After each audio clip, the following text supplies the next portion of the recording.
अस्सलाम वालेकुम नाजरीन, आप देख रहे हैं K92 न्यूज़ और मैं हूं आपका मेज़बान AR चौधरी।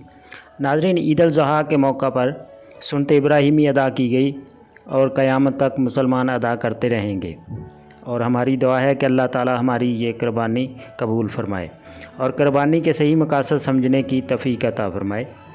नाज़रीन, कुर्बानी का मकसद सिर्फ़ जानवर ज़िबा करना नहीं है, बल्कि अपनी ख्वाहिशात और दुनियावी मोहब्बत को कुर्बान करने का नाम कुर्बानी है।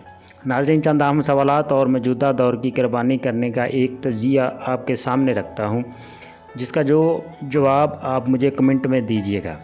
सबसे पहले, मौजूदा दौर को मद्देनज़र रखते हुए जो महंगाई की सबसे बड़ी वजह वो मुनाफाखोर दुकानदार जो किसी भी चीज़ की मौजूदा कीमत से डबल मुनाफा लेता हो और कुर्बानी दे वो ऊँट की, क्या उसकी ये कुर्बानी कबूल होगी? अगला सवाल मेरा उन ड्रग माफिया से है जो जाली अद्वियात का बाज़ार गर्म किए हुए हैं, उन मंशियात फरोशों से है जो लोगों के बच्चों की जानों से खेलते हैं और ईद के तीनों दिन कुर्बानियाँ देते हैं। मैं पूछता हूँ मुआशरे के उन मसीहा से, यानी इन डॉक्टरों से जिनकी चेकअप की फ़ीस हज़ारों लाखों में है, मरीज़ तड़प तड़प कर जान दे देते हैं मगर वो बात नहीं सुनते और वो कुर्बानी के लिए जानवर वो ख़रीदते हैं जिसकी मंडी में धूम होगी।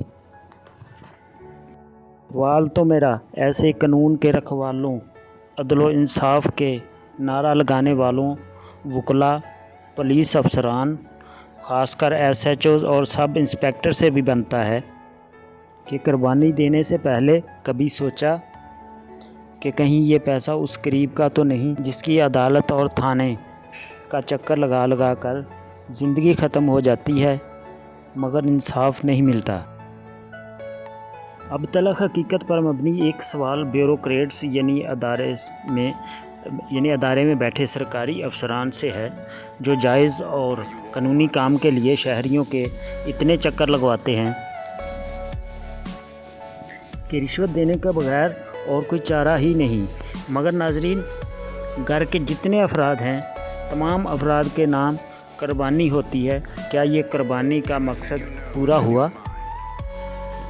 अब मेरा सवाल एक ऐसे दूध बेचने वाले से है जो दूध में पानी की मिलावट तो अलग बात, केमिकल की मिलावट करके दूध बेचता है जो कि पानी की मिलावट से भी ज़्यादा नुकसानदेह है। मगर कुर्बानी के जानवरों में से सबसे ज़्यादा वज़नी बैल या ऊँट का इंतखाब करेगा। क्या इन तमाम लोगों ने कुर्बानी का हक़ अदा किया? नाज़रीन, कुर्बानी को कबूल करना या ज़ाया करना ये फ़ैसला अल्लाह के हाथ में है।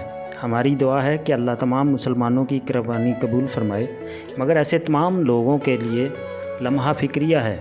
नाज़रीन, तमाम सवालात के जवाब हमें कमेंट में ज़रूर दीजिएगा। नेक्स्ट वीडियो में एक बार फिर हाज़िर होंगे। अल्लाह निगहबान।